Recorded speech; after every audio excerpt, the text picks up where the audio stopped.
అసెంబ్లీలో కమలాకరణ్ అన్నాడు, అన్న ఏ పని మొదలుపెట్టినా కరీంనగర్కి వెళ్ళి మొదలు పెడితే సూపర్ హిట్ అవుతుంది, మన ఉమ్మడి కరీంనగర్ జిల్లాకి వెళ్ళి మొదలు పెడదాం, కార్యకర్తల సమావేశాలు ముఖ్య నాయకుల సమావేశాలు అనుకున్నాం. అయితే నేను అడిగిన మరి అన్న మరి నియోజకవర్గానికి ఎంతమంది అంటావన్నా, ఎంత ఉంటుందన్నా 100-150 మంది వస్తే మంచుకుంటే సాలు ముఖ్యులు అన్నాడు.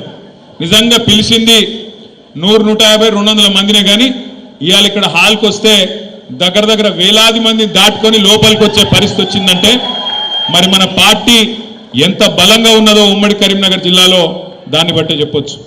ముందుగా మరి మీ అందరికీ తెలుసు, నేను ప్రత్యేకంగా చెప్పాల్సిన అవసరం లేదు, పెద్దలు కేసీఆర్ గారికి కరీంనగర్ అంటే సెంటిమెంట్. కరీంనగర్ నుంచి ఏ పని ప్రారంభించినా ఖచ్చితంగా సూపర్ హిట్ అవుతుంది, ఖచ్చితంగా విజయవంతమవుతుందనే ఒక విశ్వాసం కేసీఆర్ గారికి ఉన్నది. కాబట్టే పార్టీ పెట్టిన తర్వాత మొట్టమొదటి బహిరంగ సభ సింహగర్జన మే 17, 2001 నాడు ఎస్ఆర్ఆర్ కాలేజ్ మైదానంలో పెట్టి ఆ రోజు మొత్తం తెలంగాణ ఉద్యమానికి ఊపిరి పోసిన గడ్డ ఇదే కరీంనగర్ గడ్డ అనే మాట నేను మీకు గుర్తు చేస్తా ఉన్నాను. తర్వాత ఎక్కడున్నది తెలంగాణ లేనే లేదు. రాజశేఖర్ రెడ్డి గారి ప్రభుత్వం వచ్చిన తర్వాత ఆయన సంక్షేమ బాటలో తెలంగాణ వాదం కొట్టుకపోయింది అని చెప్పి ఆనాటి అప్పటి పిసిసి అధ్యక్షుడు పిచ్చి ప్రేలాపనలు చేస్తే దానికి స్పందిస్తూ కేసీఆర్ గారు తన కరీంనగర్ పార్లమెంట్ సభ్యత్వానికి రాజీనామా చేసి మీ దగ్గరికి వస్తే మీ బిడ్డను 2 లక్షల ఓట్లతో గెలిపించి మొత్తం దేశానికి కరీంనగర్ దమ్మేందో తెలంగాణ దమ్మేందో చూపెట్టిన గడ్డ కరీంనగర్. అదేవిధంగా సందర్భం ఏదైనా, పరీక్ష ఏదైనా, అన్యాయం ఎప్పుడు జరిగినా, ఎలాంటి అణిచివేత జరిగినా, ఎలాంటి వివక్ష మన పట్ల ఉన్నా ప్రతి సందర్భంలో తిరుగుబాటు జెండాను ఎగురవేసి అగ్రభాగాన నిలబడ్డ గడ్డ, పోరాటాల పురిటి గడ్డ కరీంనగర్. కాబట్టి ఇక్కడికి వచ్చి నేను మీకు ఎక్కువ తక్కువ చెప్తే తాతకు దగ్గులు నేర్పినట్టు అవుతుంది. ఎక్కువ చెప్ప, కానీ కొన్ని విషయాలు మాత్రం మనం గుర్తు చేసుకోవాలి. ఇవాళ ఒక ఉత్కృష్టమైన సందర్భం, 24 ఏళ్ళు నిండి 25వ సంవత్సరంలో ఉద్యమ పార్టీగా పుట్టి 10 ఏళ్ళు అధికార పార్టీగా తెలంగాణ ప్రజల తలరాతను మార్చి గత 15-16 నెలలుగా ప్రతిపక్ష పార్టీగా కూడా ప్రతిపక్షం అంటే ఎట్లుండాలనో అధికార పార్టీకి ముచ్చెమటలు పట్టిస్తున్న పార్టీగా తప్పకుండా కొన్ని విషయాలు గుర్తు చేసుకోవాలి.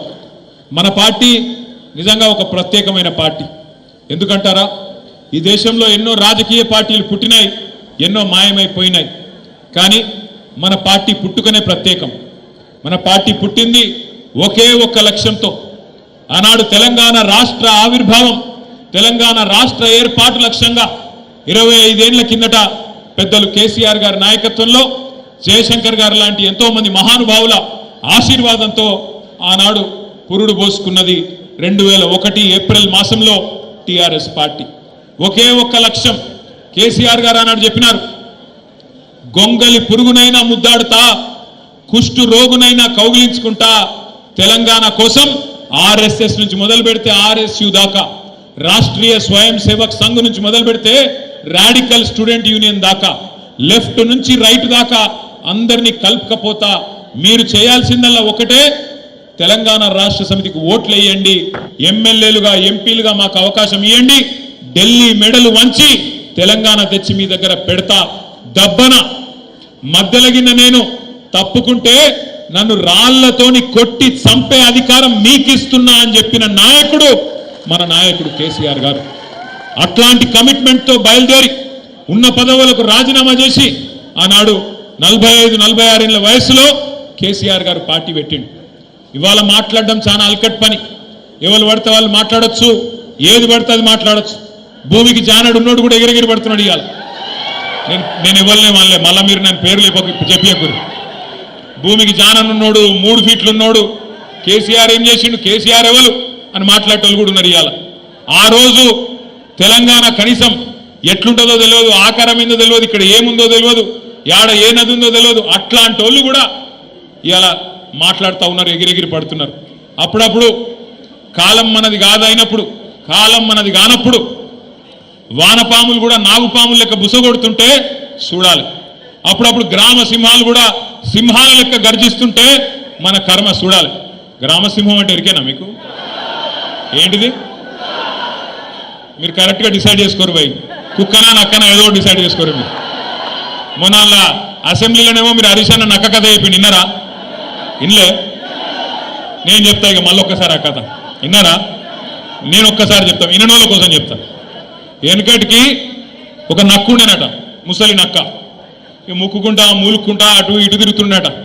యాడేమన్నా తిండి దొరుకుతుందా, యాడేమన్నా కొద్దిగా పిక్క తిందామా అని చెప్పి అక్కడిక్కడ ఇక్కడక్కడ చక్కర్లు కొట్టుకుంటూ తిరుగుతుండేనట. అయితే ఒక రోజు ఏమైంది, ఆ నక్క అటు మా సిరిసిల్ల పొంటికెళ్ళి నడుచుకుంటూ పోతుందట. పొంగ పొంగ మా దగ్గర బాగా, మా గూడూరు ప్రవీణ్ అని ఇక్కడనే ఉన్నాడు, ఎక్కడనో ఇగో అక్కడ మా దగ్గర పద్మశాలి సోదరులు బాగుంటారు. మా వాళ్ళు ఏం చేస్తారంటే ముందు బట్ట నేస్తారు, ఆ తర్వాత డైయింగ్ చేస్తారు, అటెనక దాన్ని మళ్ళీ ఎండబెట్టి మొత్తం మంచిగా సాఫ్ సఫాయి చేసి ఆఖరికి మొత్తానికి మార్కెట్లో అమ్ముతారు. అయితే ఒక దగ్గర మొత్తం డైయింగ్ చేసేటప్పుడు ఒక పెద్ద బాండీలా నీలం రంగు పోసిపెట్టిరట. ఆయనకి నక్క పోకుండా జారెన్ల పడ్డది. పడి లేచి చూసుకునే వరకు మొత్తం నీలం రంగు అంటింది. ఆడికెళ్ళి ఉరికింది, అట్లా జంగల్ పంట పోయింది. పోయే వరకు జంగల్లో ఉన్న మిగతా జంతువులన్నీ పరిశాన్ అయినాయట. ఇదేమో కొత్తగా ఉంది, ఏదో నీలం రంగు విచిత్రంగా ఉందని చెప్పి భయపడడం మొదలుపెట్టినాయంట. నక్క కూడా అబ్బాయి ఇదేదో మంచిగా ఉన్నదని చెప్పి నక్క కూడా చెప్పిందట వాడికి, నన్ను దేవుడు పంపిండు, పైకేళ్ళు పంపిండు, ప్రత్యేకంగా పంపిండు, అందుకే నేను ఇట్లున్నా, మీకు ఏం కావాలంటే అది నేను చేస్తా, మీరు అందరూ కూడా రేపటి నుంచి నా నాయకత్వాన్ని ఆమోదించండి, నన్ను రాజును చేయండి అన్నారట.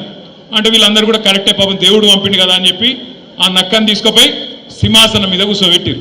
ఇక నక్క సంవత్సరం అయిపోయింది, 15 నెలలు అయిపోయింది, రోజు మొరుగుడు మొరుగుడు ఒర్రుడు ఒర్రుడు రోజు ఒకటే. ఆఖరికి 15 నెలలు అయినాక ఒకరోజు వానకాలం వచ్చింది. ఆ నక్క టైం బాగలేక బయటికి పోయింది, ఆయన వాన షురువు అయింది. రాళ్ళ వాన కొట్టింది, సంపుడు చంపే వరకు రాళ్ళ వాన. ఏమవుతుంది వానలో? రంగంతా పోయింది. రంగంతా పోయి ఆయన నక్క చూసుకోలేదు, తిరిగి మళ్ళీ వాపసు వచ్చింది. అందరు చూసిరు, రంగు పోయింది, నక్క నిజ రూపం బయటపడ్డది. ఇక తర్వాత ఏమవుతుంది, ఈపు చింతపండు అయింది. తర్వాత ఉరికిచ్చి ఉరికిచ్చి ఉరికిచ్చి ఉరికిచ్చి ఊరవతలకి చంపారు. నేను ఎవరి గురించి చెప్తున్నామని అర్థమైందా? నేను ఒకరి గురించి చెప్పాలి, ఇద్దరి గురించి చెప్పిన. కాంగ్రెస్ బీజేపీ రెండు దొందే. వీళ్ళేదో మంచోళ్ళు, ఆలేదో లంగలు కాదు, ఇద్దరు లంగలే. మోడీ గారు ఏం చెప్పిన 2014లో, भाइयों बहनों आप सभी लोग मित्रों आप सभी लोग मुझे